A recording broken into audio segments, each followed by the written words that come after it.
দেশের সিনেমা পাড়ায় এরই মধ্যে ঈদের ছবি নিয়ে শুরু হয়ে গেছে ব্যস্ততা।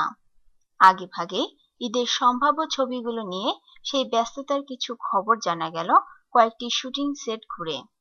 এখন পর্যন্ত ঈদের বাজারে মুক্তির অপেক্ষায় রয়েছে 4টি ছবি।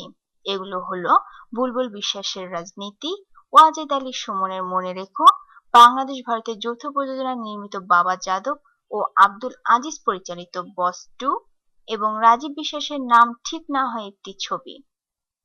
সাকিব খান অভিনীত যৌথ প্রযোজনার ছবি নবাব শামনের ঈদে পশ্চিমবঙ্গে মুক্তি পাচ্ছে বলে জানা গেলেও বাংলাদেশে এই ছবি কবে মুক্তি পাবে তা এখনো নিশ্চিত করেনি এই অংশের প্রযোজনা প্রতিষ্ঠান। সাকিব খান অপু বিশ্বাস জুটি অভিনীত রাজনীতি ছবির কাজ শেষ হয়েছে অনেক আগেই। তবে পরিচালক জানিয়েছেন মূল কাজ শেষ হলেও নায়িকা অপুকে নিয়ে নতুন আরেকটি গান করার পরিকল্পনা আছে তার। তাই ঈদের আগে অপু আড়াল থেকে সামনে এলে এবং সময় মতো সেন্সর ছাড়পত্র পেলে ঈদের ছবি হিসেবে পাকাপোক্ত হবে রাজনীতির নাম। 18ই মার্চ থেকে মাহি ও ভারতের পশ্চিমবঙ্গের অভিনেতা বনিকে নিয়ে ওয়াজেদ আলী সুমন শুরু করেছেন মনে রেখো ছবির শুটিং। আগামী ঈদে ছবিটি মুক্তির ইচ্ছা ব্যক্ত করেছেন এই পরিচালক।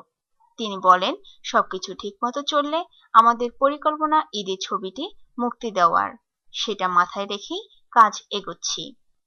ঈদের সম্ভাব্য আরেকটি ছবির নাম বস 2। দ্রুত এগিয়ে চলেছে সেই ছবির শুটিং। নায়িকা নুসরাত ফারিয়ার ইনস্টাগ্রাম আর ফেসবুক পাতায় চোখ রাখলে বোঝা যায় ছবিটির শুটিং তৎপরতা কত দ্রুত এগিয়ে চলছে।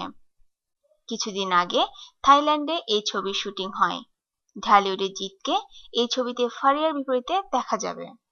ছবিটির বাংলাদেশ অংশের পরিচালক আব্দুল আজিজ বলেন, ছবির 25 ভাগ কাজ শেষ হয়ে গেছে। শিগগিরই বাংলাদেশের অংশের শুটিং হবে। শুরু থেকেই আমাদের পরিকল্পনা ছিল ছবিটি ঈদে মুক্তি পাবে। এদিকে নাম ঠিক না হওয়া ঈদের আরেকটি ছবির শুটিং শুরু হয়েছে 16ই মার্চ। যৌথ প্রযোজনায় সেই ছবির শুটিং কলকাতায় চলছে।